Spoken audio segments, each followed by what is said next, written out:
Good morning, everyone. It is my absolute tremendous honor and pleasure to welcome Dr. Arghavan Salles to Johns Hopkins Medicine to our multidisciplinary grand rounds. Dr. Salles completed medical school, surgical residency, and a PhD in education at Stanford University prior to completing a fellowship in minimally invasive surgery at Washington University in St. Louis. After being in St. Louis for a few years, Dr. Salles moved back to Stanford in 2019 to work with the medical school on issues related to diversity and inclusion. She's an international leader in the areas of gender equity, implicit bias, diversity, inclusion, and physician well-being, and a founding member of Time's Up Healthcare, an organization committed to making sure that healthcare is diverse and equitable, and striving to make healthcare safe, fair, and dignified for both patients and healthcare providers. It's no surprise that Dr. Salles is a sought-after speaker and has given countless national and international invited talks related to topics on gender equity and sexual harassment in medicine. I've been following Dr. Salles' outstanding career on social media for a long time now, and I finally had the pleasure of watching her speak in person at the CHEST 2019 meeting, and I left feeling empowered and most of all, inspired. So I hope you'll feel the same way today. I'd like to welcome Dr. Arghavan Salles.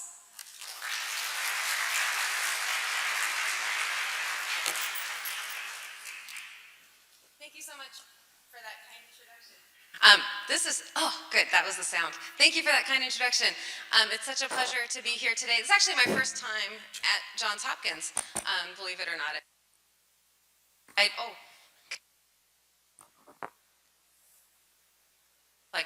Okay, there it is.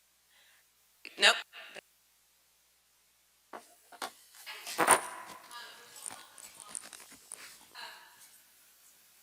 I've never applied for anything here, I've never been here, so it's a pleasure and an honor. We're going to talk mostly about bias, as was said in the introduction. I often also talk about sexual harassment. That's not the today's talk. If there are any. And maybe we'll see if one of those other mics works a little more consistently. My only disclosure here is I do some consulting for Intuitive, which is unrelated to the topic of today's talk. So before I get into the meat of the talk, I just hope you'll take a few seconds, maybe close your eyes, and think about, what does a leader look like? When you hear the word leader, what images are conjured in your mind? Just think about that for a few seconds.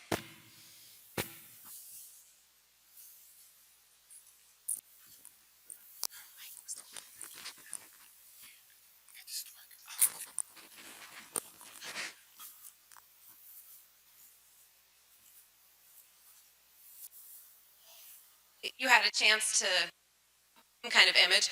So this was a study that a group did looking at graduate students and MBA students, asked them this very same question. These are some of the drawings that people submitted when they were asked to envision a leader. Thank you. This one seems promising. Let's see how it goes. Women's dresses are not made, let me just tell you, there's no pockets, because we're not supposed to have stuff, I guess. I don't know. That's a bias. Anyway, so yes, thank you, convenient. Now I do this, I double fist during my talks. Anyway, so anybody notice anything about these pictures? Right, they're all masculine. The one in the middle and the bottom looks like maybe a younger version, but masculine trending toward older. And this is what they found, that about a third of the time when people drew these pictures, they actually were not gendered. They were gender neutral. But of the ones that were gendered, 80% of those were men. And you might say, so what? You know, this is the world that we live in. Most leaders actually are men. Is it really bad? No, I'm not suggesting that it's bad, actually. But what I am suggesting is that for most of us, when we picture a leader, we're thinking of a man. And then when there are women who are arising or aspiring to leadership roles, that seems strange to us. And we don't quite understand it, and we don't quite give those women the credit that they perhaps deserve. And I'm going to show you some data to back up that assertion. So thinking about medicine, and this is, I know we've got non-physicians in the room, and I'm going to try to include some data on other groups as well, but looking just at physicians, what we know is that we start out with quite a few medical students who are women. And this year, actually, for the first time, we passed the 50% mark across all 4 years of medical school, so there are now more women medical students in this country than there are men. Yeah, we can clap for that. I like that. Thank you. But as we go up and we look into the ranks of the faculty, at each rung of the ladder, we see fewer and fewer women. So these data are from the AAMC, showing from a couple years ago that we had 16% of deans be women, 21% of full professors. So I know we've got both surgery and anesthesia in this room. So surgery, we've got at the assistant professor level, about 25% of professors are women. At the associate professor level, it's 19%. And at full professor, it's about 10%. In anesthesia, those numbers are 37, 33, and 20. So anesthesia's got more women at the assistant and associate professor level, not surprisingly, compared to surgery, but still a pretty steep drop-off, especially when they get to the full professor level. And for a long time, people have said, okay, well, it just takes time to get through training and to get into these leadership positions, and all we need to do is wait. If we're just patient, things will change, and we will see more women in leadership. But it might surprise you to know that women have been 45% or more of medical school classes since the late 1990s, which is a minute. You would think that more of these women would have gotten into these leadership positions so that we have more than 21% of full professors or 16% of deans be women. I think there are some things at play. One of the things we're going to talk about today is bias. There are obviously lots of issues. It's multifactorial. But I also want to point out that even in fields where there are more women, like pediatrics, or OB-GYN, or nursing, even in those fields, most of the leaders are men. So again, I'm just trying to counter this idea that all we have to do is wait, because we actually know there are a lot of women out there, and there are talented women out there, and they're not able to ascend to these ranks. So we're going to talk a little bit about bias, we're going to talk about some empirical data, and then what the impact of all that is, and some solutions. So often I get asked things like, well, is this really a problem? I mean, maybe the women don't want to be leaders. Maybe women don't want to be in academics. Is there really an issue? And I'm going to show you some data to hopefully show you that, yes, there is an issue and that it's not about women's choices. But also you might say, okay, fine. Even if there's some bias in the system, what does it really matter to us? Because what I'm showing you here is that, yeah, it hurts, right? We all know if you've ever been excluded from anything, which if you're human you have, that is not a pleasant feeling, right? And you might say, well, we're all adults and professionals and feelings don't matter, right? There's no feelings in baseball. Remember that line?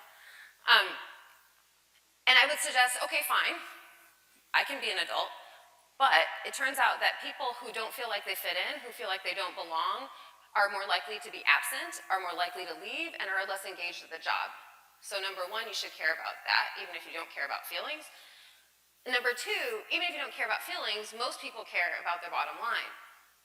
And there's a lot of data that suggests that having more diversity, gender, diversity of thought, racial, disability, all different kinds of diversity, helps the way that we think and helps promote innovation.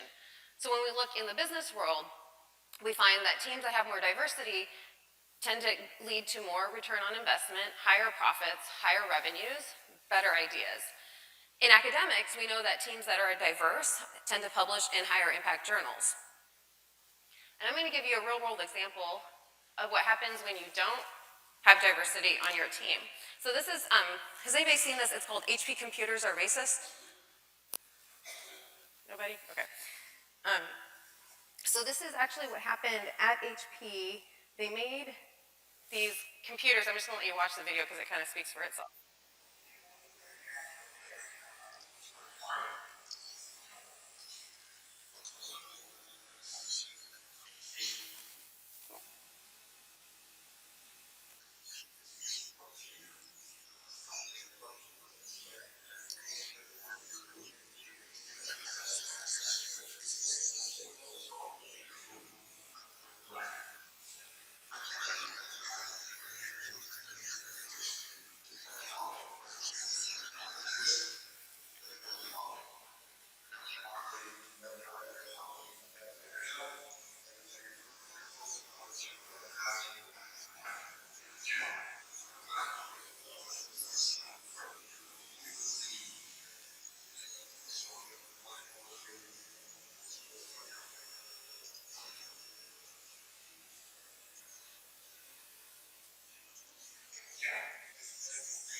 I know, it's so funny, but it's so sad also, right? I mean, this just goes to show you, this was a product that they brought to market, right? Who knows how many $1 million they invested in making this thing, only to have this happen. I don't remember how many times, maybe somebody noticed how many times this video has been viewed, but that's a huge failure, right? A costly failure. And you have to imagine, it would be very hard to bring a product like this to market if they had any people of color on their team. Same thing happened with the hand gel dispenser in healthcare. You know, we use these gels every time we go in and out of a room, right? There was a company that made a hand gel dispenser, I think it was about 1.5 years ago. And basically, it worked if your skin color was light, like mine, but it didn't work if your skin color was dark. And again, it's hard to come up with something like that if you've got diverse people on your team and you're testing out your products with all different kinds of people. So that shows you the value of diversity in one way. But you might say, okay, but that's in business. We don't make products. We're taking care of patients, so what does this matter to us? Well, there's a fair amount of data suggesting that there's a real difference in how we care for patients and that diversity matters for patient care. These are a few studies that I'm just going to highlight. So one is there are data that suggests that patients are more satisfied with their visits and trust their physician more when their physician looks like them. And what do we know about adherence and people's willingness to carry out health plans? It has to do with that trust and having that relationship with their physician. So that really matters. There's a great study on heart disease that looked at patients who presented to the emergency department with symptoms of a myocardial infarction, and this came out in PNAS last year. And what they found basically was that, especially for women, the gender of their physician really mattered for their outcomes, for their risk of mortality. So women did far better when they were cared for by women than when they were cared for by men. But what was even more impressive about this study was that they found that the more women there were in the emergency department in total, just existing in the department, not necessarily involved in the care of each specific patient, the better the women did. And the last study here I want to highlight was a study out of Oakland looking at Black men going to see a primary care physician. And what they found was that when the physician they saw was Black as opposed to white, they opted in for many more preventative health measures. For example, willingness to have their blood pressure checked or have their cholesterol checked or get a colonoscopy if it was due at the time. Again, many of us in this room work in the OR. So you might say, well, I don't really care about lipids. What does that have to do with me? Well, in the operating room, this was a study that came out within the last 6 months looking at communication. So what they did was they looked at 200 different cases in the operating room at a few different hospitals and tracked all the communications that were occurring during those cases. They classified them as either cooperative communications, conflict communications, or neither. And you can imagine the vast majority were neither. They were like, what movie did you see? How was your weekend? Blah, blah, blah. But when they looked at the ones that were productive, so either cooperative or conflict, but related to the case at hand, what they found was that the more men there were in the room, the more conflict there was. Or that the more women there were in the room, the less conflict there was. Yes, I mean, I didn't make it up, I didn't do the study. The more men in the room, the more conflict there was. So again, I'm just trying to highlight for you that this is not, all these talks I do give a lot of these talks, it's not about, I want more opportunity and women are awesome, women are awesome, but it's really about what we're here to do, which is to take care of our patients. And when we are excluding any group of people from being able to thrive and do their best, that's hurting our patients. Okay, so maybe I've convinced you that this stuff matters, that having people who look differently and think differently in the room is important, and that maybe bias is one of the things that's keeping that from happening. And so sometimes people will ask, okay, well, how do we measure bias? How do we know how big this problem is? Who needs to have training? What do we do? And the answer is, like most things, it's quite complicated. I'm going to talk about one measure, which is the implicit association test, which is the one that's been used the most and has the most data around it. But I just want to acknowledge that it's not a perfect measure. If you go and take this test, which you can go to implicit.harvard.edu and take it, and it tells you, for example, that you have no racial bias, that does not absolve you from any responsibility in everything that goes on in the world, because that's just one test on one day. But it can be some helpful information. So let me tell you a little bit about how these work. Basically, it's all based on reaction times and how quickly or slowly you associate different sets of terms. So the original IAT was insects. It was looking at insects and flowers and whether you think they're good or bad. And the basic way that it works is there's 4 sets of trials, and you're sitting at a computer. So the first set is they'll show you good words, and they'll say, click a key on this side of the keyboard. And then they'll show you bad words and say, click a key on this side of the keyboard. And then they'll show you some insects and say, click on this side of the keyboard. And then some flowers and say, click on this side of the keyboard. Then they'll say, if you see something that's good or a flower, click on this side. Or if you see something that's bad or it's an insect, click on this side. And for many people, that's easy because most of us tend to think of flowers as good and insects as bad. So that's pretty quick association. Then they'll switch it up and say, okay, if you see either a word that's good or an insect, click on this side. And then either a word that's bad or a flower, click on this side. And for many people, that's a little bit of a slower association, just because, again, we tend to associate flowers as being good and insects as being bad. And then it takes the difference in your reaction times between those last 2 trials to tell you, you are biased toward flowers. And you say, great, I love flowers. They've gone on now to create so many of these IATs. You can take them on that website on almost anything: age, gender, race, religion, obesity, almost anything. And again, it's not definitive, but it can be somewhat useful information. So what we did last year was we looked at data on an IAT called the Gender Career IAT. So like the insect and flower one, it's male and female. And then instead of good and bad, it's career or family. And we looked at data from those in healthcare. So there were about 43,000 people in healthcare, which is anybody. It's not just physicians. So it's anybody who self-identifies in healthcare: nurses, OTs, PTs, could be anybody. So of those 43,000 people, this is what their data show, which is that both the men and the women associate men with careers and women with family.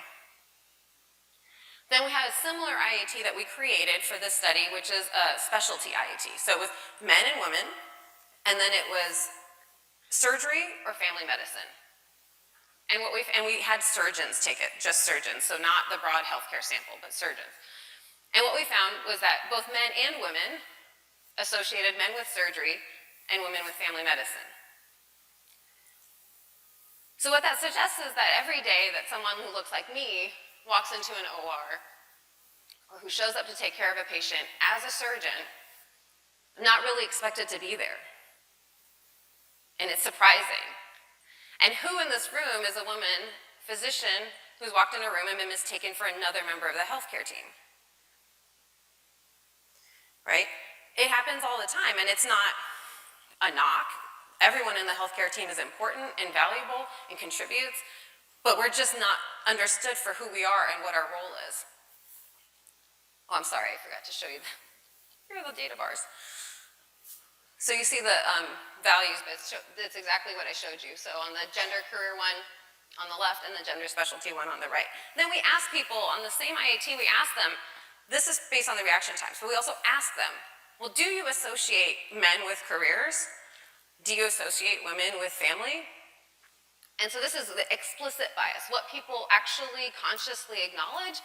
And for both of these IATs, both men and women explicitly associate men with careers, women with family, men with surgery, women with family medicine. So it's both implicit and explicit. And I would just like to point out for 1 second that there's a lot more attention now, and I'm so glad, on implicit bias than there used to be. Like when I started doing this was about 10 years ago, and really definitely in surgery nobody was talking about it. But the other issue that's starting to bubble up now is the sense that we're blaming everything on implicit bias, while there actually is a lot of explicit bias, right? There is actual sexism and racism and ageism and all of that. So I raised that point just to say mostly I'm talking about implicit bias today, but that's not to say that there are no explicit issues out there. It's just not the focus of today's talk. Okay, so how does this play out? So you say, okay, fine. People have this bias, but does it really matter? And does it really matter if when you walk in a room, people don't know that you're the physician and you're a woman? Who really cares about that anyway? I'm going to show you just two studies. There are many, many studies we could talk about, but just two studies that show what I think to be the impact of these types of biases. So one is a study that was done by Julie Silver and her colleagues. She's a PM&R physician at Harvard, and they looked at a bunch of different societies and a bunch of different awards. These are medical societies that give out awards for, research or outcomes or your lifetime achievement or, all sorts of things. And these awards are really valuable for promotion, right? They show that you've got a national reputation, that your work is recognized, et cetera, et cetera. So 14 awards from 11 societies in 7 specialties. And they looked from the 1940s onward. So to orient you here, we've got the different awards on the left, and then this is from the 1940s through the mid-1960s. On this slide, I'm going to show you the rest after. The black dots are awards that were given to men. That one white dot is the award given to a woman. And then where there's white space is when an award was not given out that year. So when you fast forward here, so now from 1968 to 2017, you already probably see the point of the slide, because there's a whole lot of black dots. But you might wonder, are there some hidden women in there? And there are. And that's it. Which, I don't know about you, but this to me is pretty impressive. Several decades of awards given out. Like I said, 14 awards, 11 societies, 7 specialties, 72 years. Only 9 times did any of these selection committees think a woman was worthy of the award. And these are not, it's not like neurosurgery, where there are very few women. They have dermatology, they have PM&R, they have neurology. And the reason I put this up here is to suggest that it's pretty hard to arrive at that very small number of women by chance, given the number of women who are working in these fields. And it's also not to say that it's malicious, that there are people out there saying we got to keep the women down and don't give the awards to women. That's not at all the suggestion. But the suggestion that I'm making is that because we think of leaders as being mostly men, because we don't think of women as serving in these types of roles, when it comes time to give out awards, we're just not tending to think about women. And this is both men and women who are involved in these processes. But I also will say that a lot of times, the selection committees for these types of things do tend to be, at least today, mostly men, who have mostly men in their networks. And that's part of how this all works too, is who are you going to nominate? The people you know. Who do you know? The people who look like you. And as long as the people who are in the position to make those nominations look a certain way, the people who win the awards will tend to look that same way. So we looked at, in surgery, we looked at speaking opportunities. That's another way that you get recognition, that you show that you are known for what you do, so that you can get promoted. So we looked at 14 different surgical societies. We looked at 2 different years of their annual meetings and looked at every session that was not a scientific session. So not the ones where you submitted an abstract and got selected for your research, but just the ones where people said, oh, we'd love to have a speaker on heart failure. Let's have so-and-so give this talk. And what you see on the left is the plenary speakers. So the big named lectures where there's one person speaking, typically not any competing sessions. They're pretty prestigious. And the pink parts of the bars are where there were women speakers, and the blue is where there were men. The black lines represent the percentage of women in the membership for that society in that year. In some years they didn't give us data, so some years there are no black bars. It's a little bit funny of a chart, but you see on the left, like societies B, C, and D had 0 women both years, right?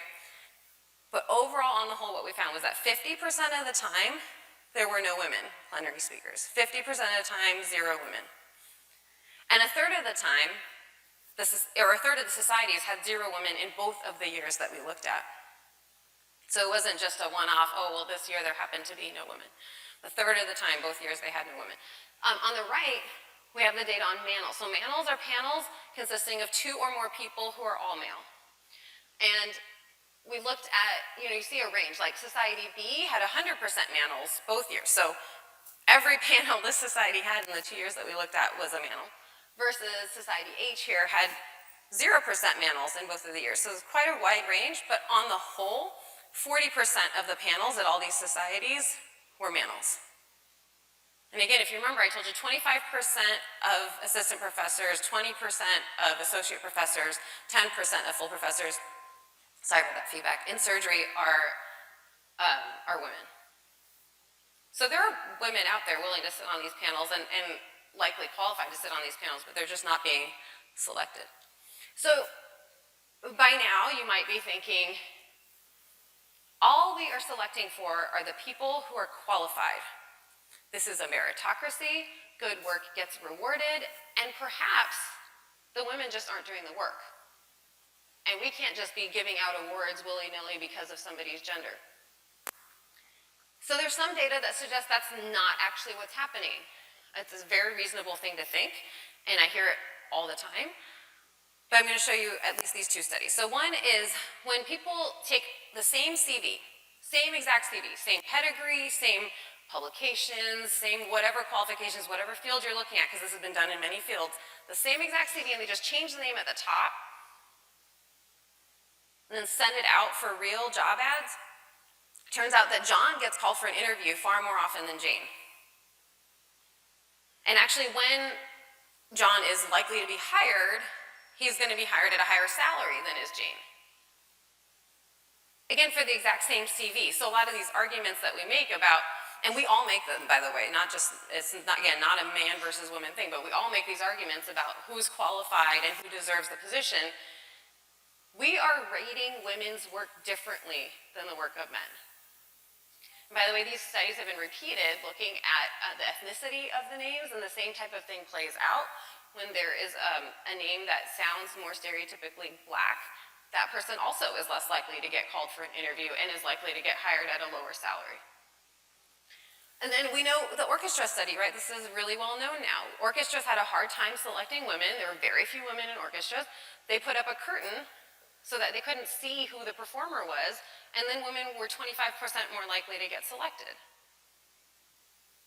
So it's really hard for me to look at data like this and say, well, the real problem is that women aren't qualified. Instead, when I look at data like this, what I think is the real problem is that we all look at a woman and then think her work is not as good. There's data within medicine, too, that is very similar to what I just showed you, because you, again, might say, well, that's not what we do, and we're doctors and nurses, and we care for patients, and we care for everybody the same, and we're egalitarian. But we're also human.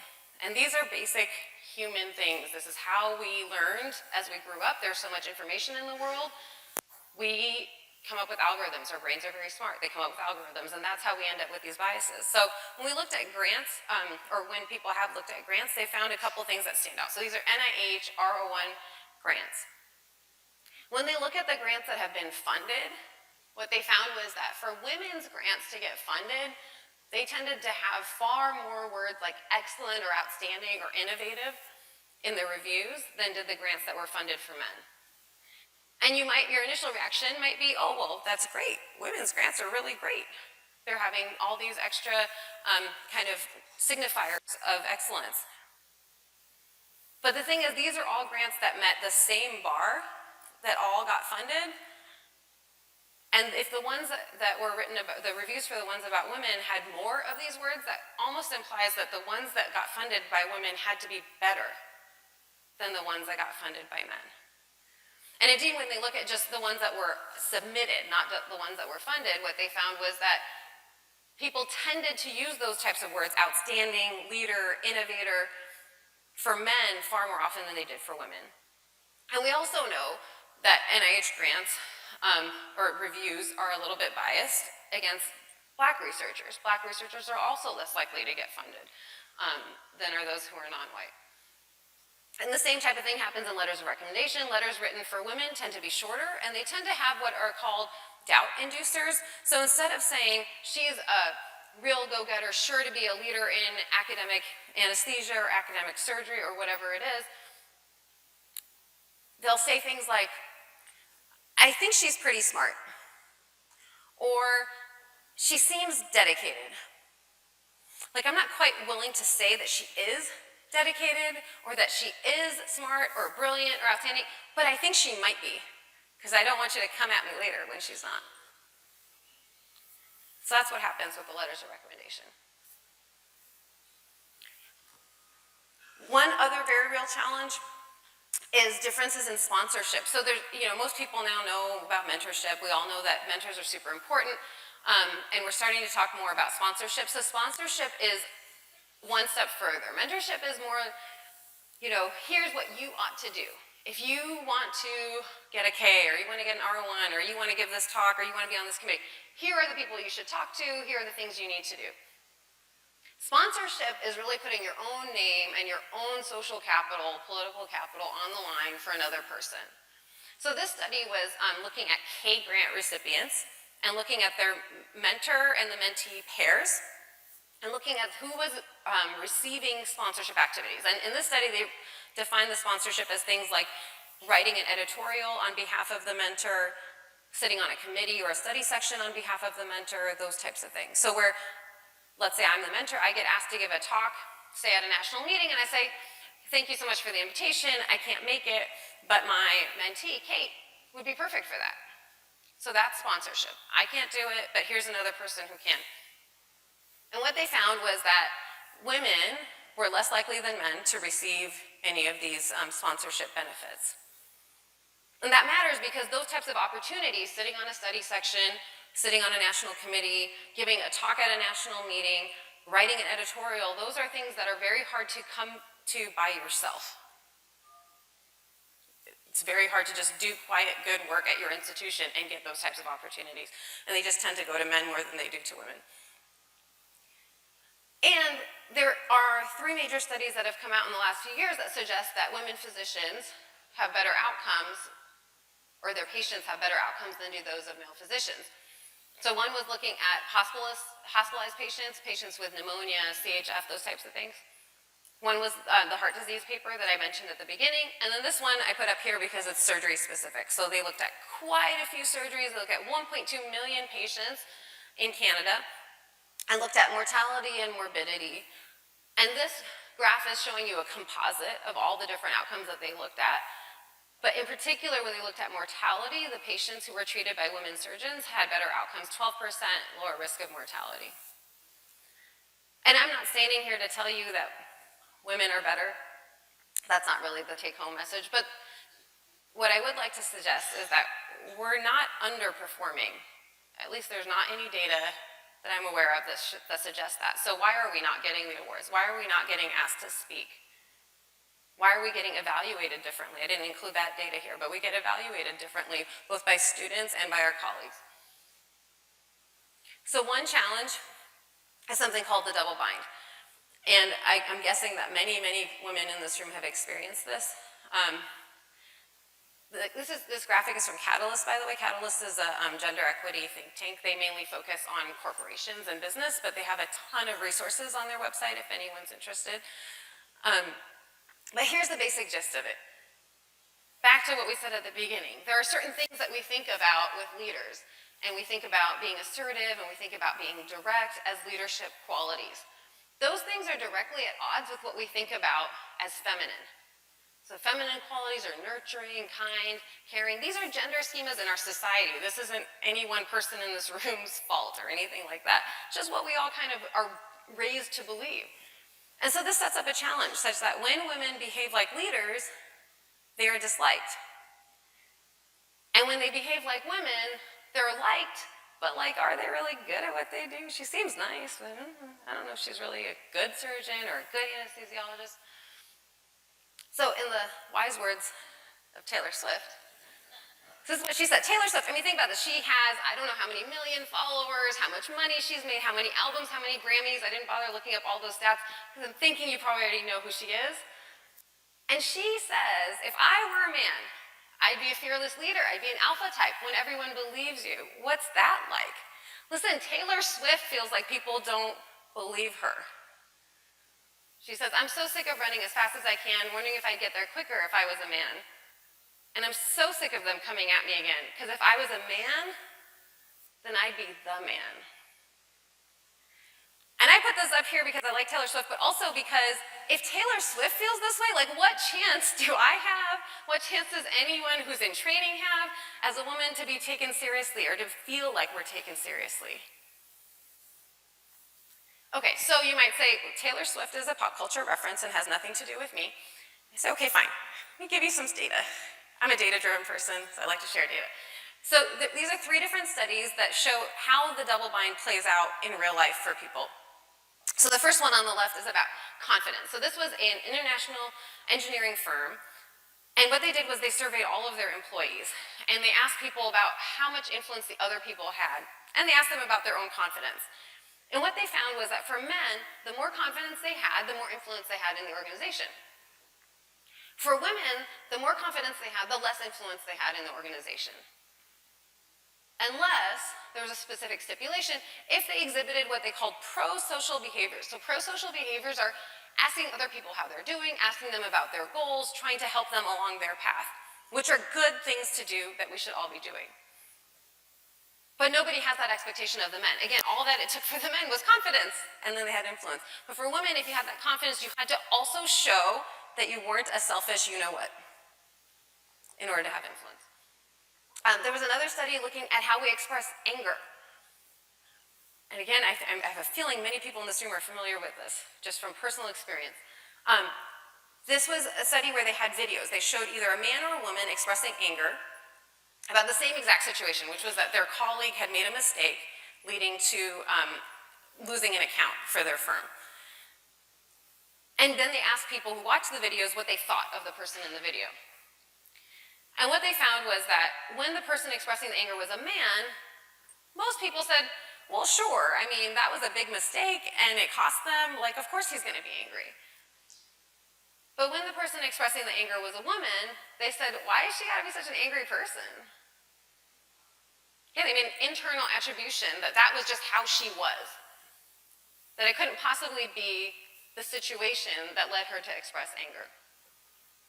And then the last one is how we judge people differently. And again, I'm trying to build this case for you that we judge women differently than we judge men.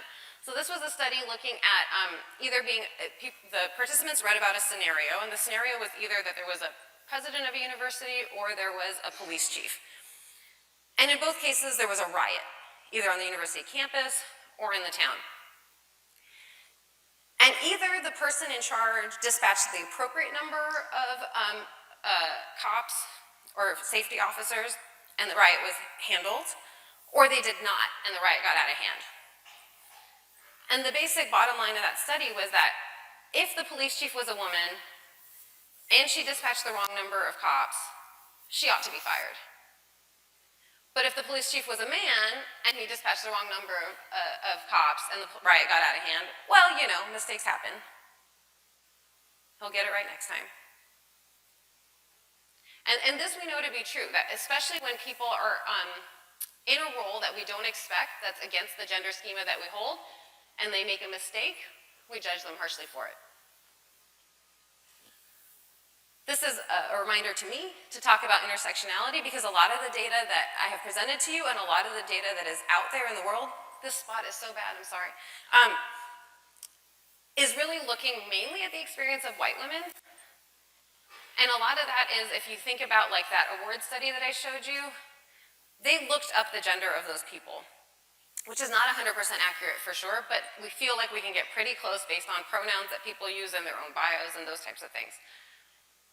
We don't have a similar type of strategy for how to figure out someone's race or ethnicity from a picture or a bio. And so much of the research that's done excludes any of that. But we know that there is significant impact of carrying more than one marginalized identity. So if you are a woman and you have a disability, or if you're a woman and you're Black or Hispanic, we know that there's some sort of combination there that leads to more challenges and people not treating you with even less respect, so everything that I've shown you here is more amplified. We don't know how much, because very few people have been able to study it. So I just wanted to raise this point and say I'm not intentionally leaving that out in the data, it's just that there aren't many data to report. Okay, so what's the impact of all of this? So we all carry these biases. By the way, I forgot to say this. I have bias, you have bias, we all have bias, and it's not going to go away. But we can try to come up with strategies, and I'm going to share with you some of those strategies in a second to overcome that. But the impact of all that is there are fewer women in leadership positions. Women are less likely to get speaker opportunities. Women are less likely to get their work published. Women definitely get paid less. And so what is the consequence of all of that? Listen, most of us, despite what some of us might think, most of us are rational creatures. And we look at the world around us and we see these types of outcomes and we say, why would I stay in this game? This game is rigged against people who look like me. I'm going to go play a different game. And so women leave.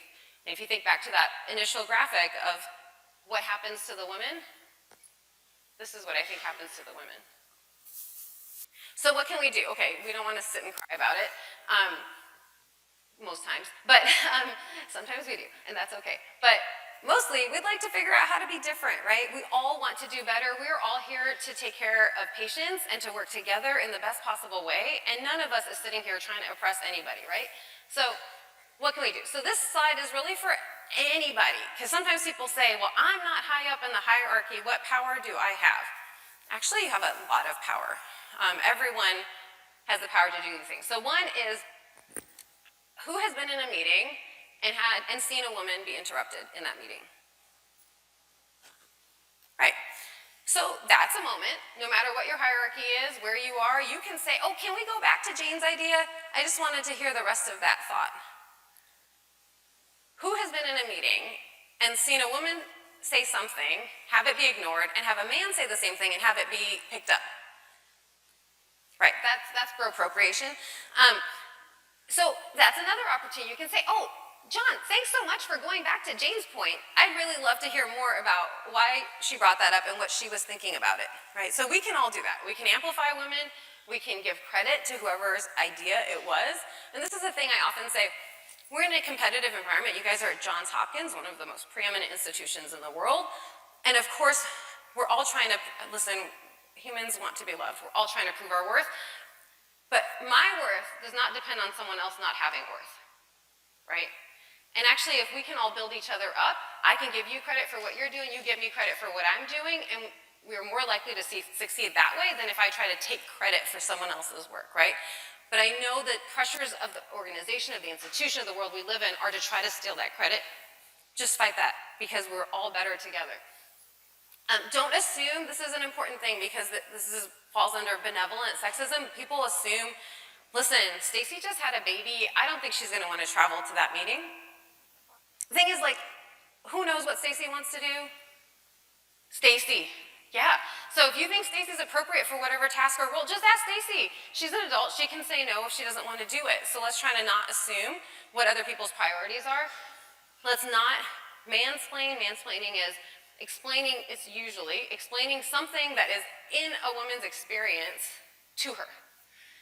That would be like someone telling me about what my time at WashU was like. Let's not do that. And appropriation we already talked about.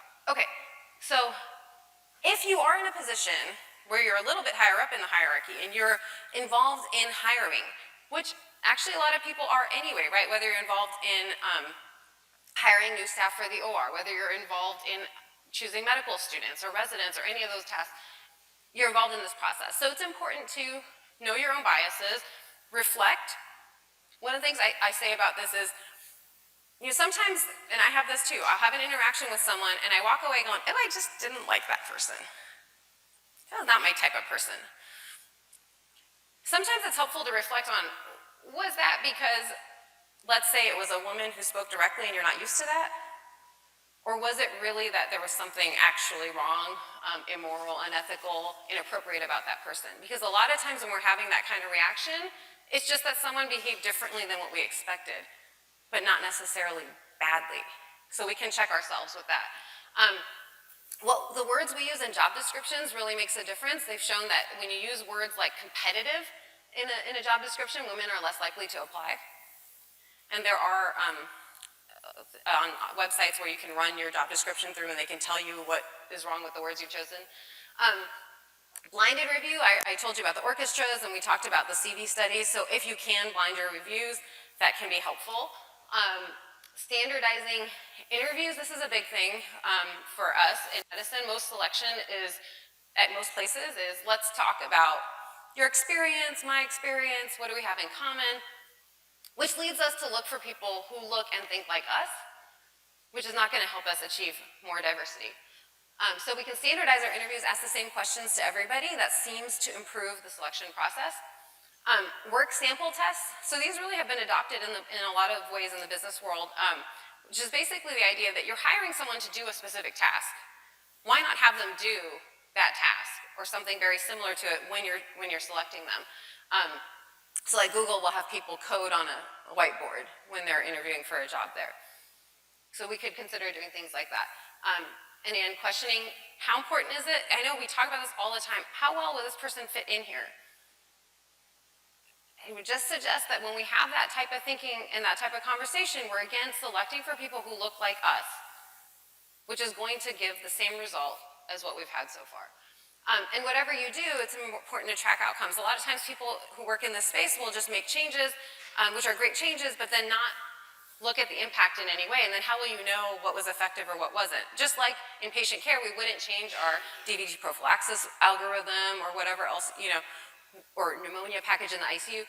We wouldn't change any of that without tracking what happened, and it's the same here.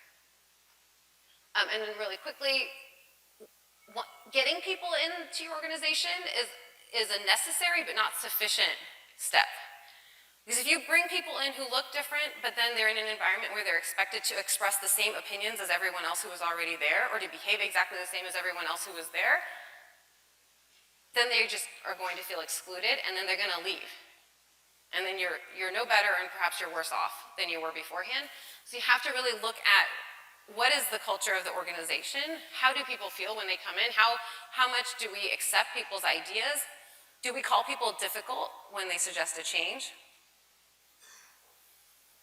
We have to update our policies. So this is a thing I often say, pregnancy has been around a long time. And yet most places don't have a transparent policy on parental leave that people can find on a website, especially on the medical school side. I don't know about the hospital side as much. Residents and faculty should not have to one by one negotiate what their leave is going to look like, how much time they have, and who's going to cover and whatever. There should be policies that exist.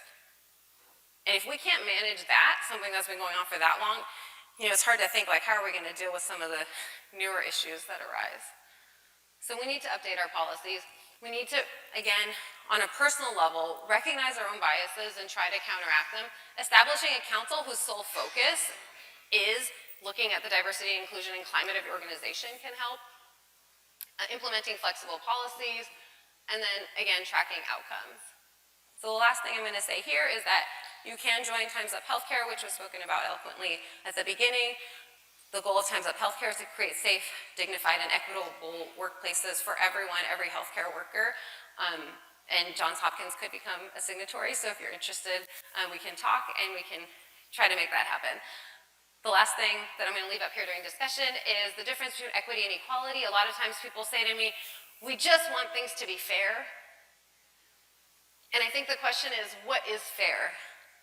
Equality is giving everybody the same bike, regardless of their own abilities, and saying, ride the bike. And some people might say that's fair. Equity is saying, oh, you're too short for this bike. Or maybe you're too young to be able to balance on two wheels. Let's give you a bike that will work for you. And I would suggest to you that that actually is what's fair, and that's what we ought to be doing. And that's the end of my talk. Thank you very much.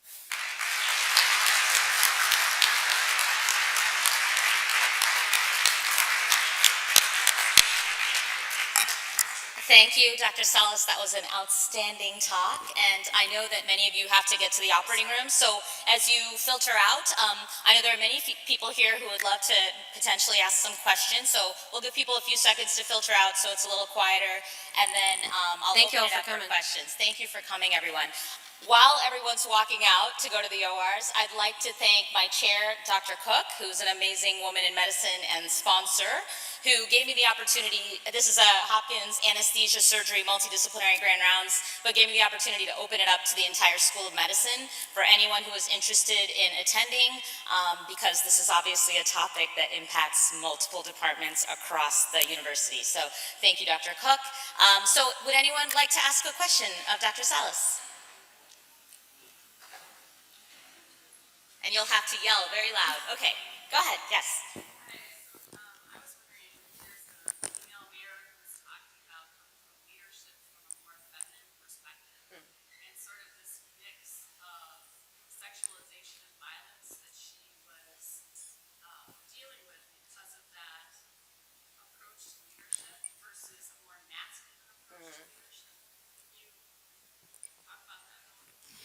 So the question was about a feminine approach to leadership, making someone perhaps vulnerable to sexualization, if I understand that correctly, versus taking a masculine approach. So I'm not very prescriptive about that personally. I think that people are who they are, and what we all need to work on is accepting people for who they are.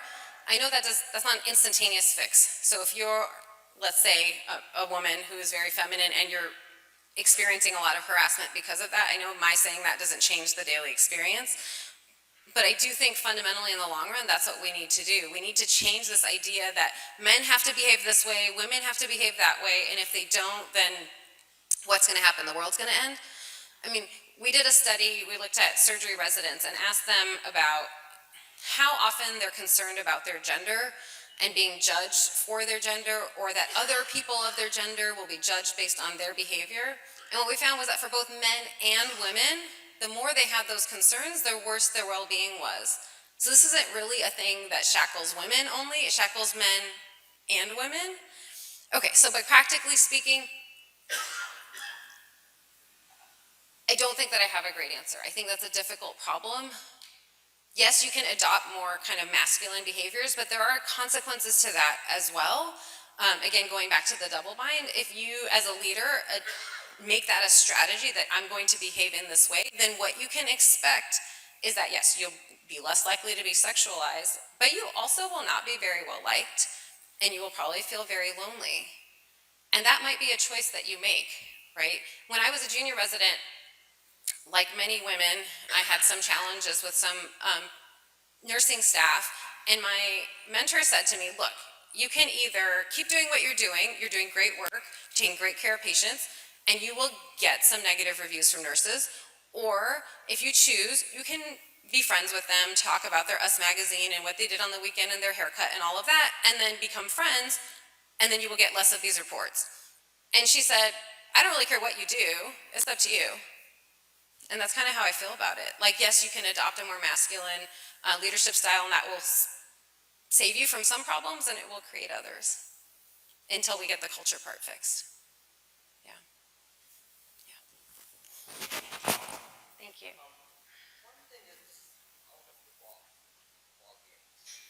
What I'm hearing is there's a lot of talk about implicit biases, everything. What about the explicit bias of men trying to avoid helping women because of their private tastes? And so, if there's anything that you get too interested to a man to women, is it pushing some of the men to be more and creating more problem for women?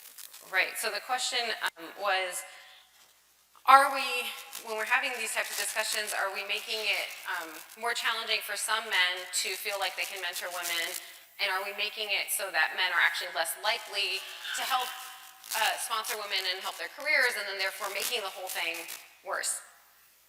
There was a study that came out last year that showed that like 60% of men now apparently don't want to work with women because of fear of being accused of something. I actually find that usually the men who are worried about getting accused of something are not the ones who should be worried about getting accused of something, that the people who are egregiously misbehaving think that they're entitled to that behavior. So that's what's perverse about it, because actually what's happening is the men who could be really good allies are the ones who are being scared off. So yes, I do think that's a very real consequence of the kind of conversations that are happening with Me Too and Time's Up and all of that. But I also believe in you men. I believe that you can overcome that fear. I believe that there are men who are good and kind and not harassing, and that you can step into that role. Maybe I'm wrong, but I do believe that, and I hope that it's true, and I hope that all the men in this room recognize that women are not out here to get men, just like I don't think the men are out here to get us. And we can't, I hope I've convinced you that we can't actually have more women ascending into leadership without the support of men. So if you believe in creating more diverse and inclusive workplaces, then we're going to need your help. Yeah.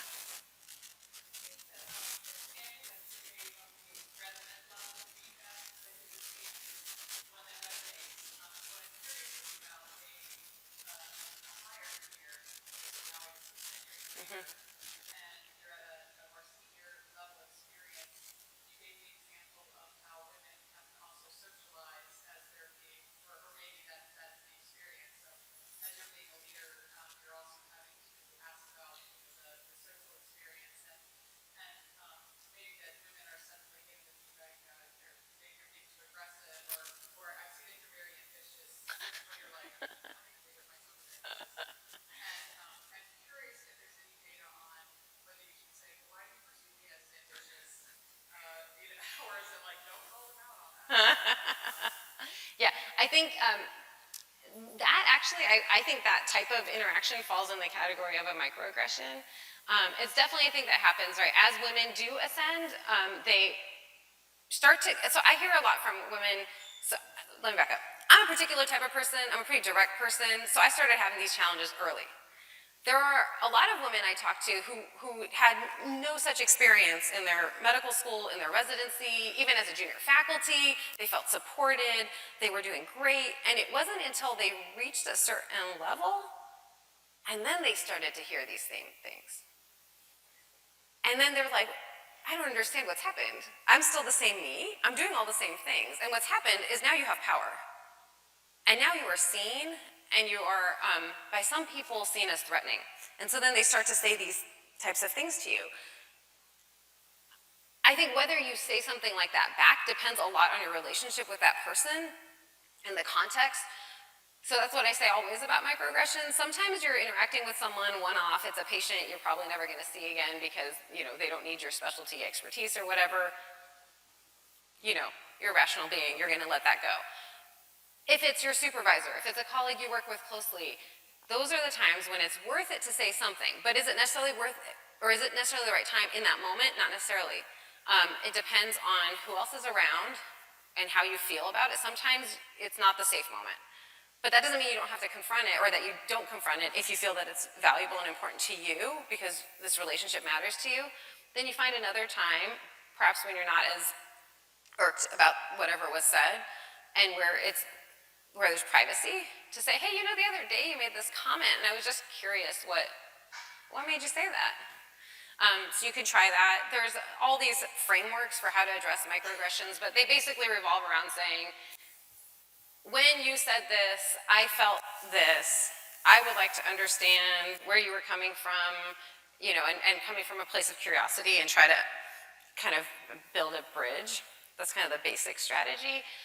But it's a very real thing that this happens more and more to women as you get higher up. And some of it too, you might just say like, whatever, right? Which is what we do like 99% of the time because this stuff happens all day, every day. But I think it really does depend on that relationship. I don't know if that's helpful. Sorry. These things are very challenging. So I think in the interest of time, unfortunately, we have to stop. But again, thank you so much to Dr. Salles for joining us. Another big round of applause. She is very easy to find. She is on Twitter and very active and talking about all of these issues all the time. So please follow her, and thank you again for coming.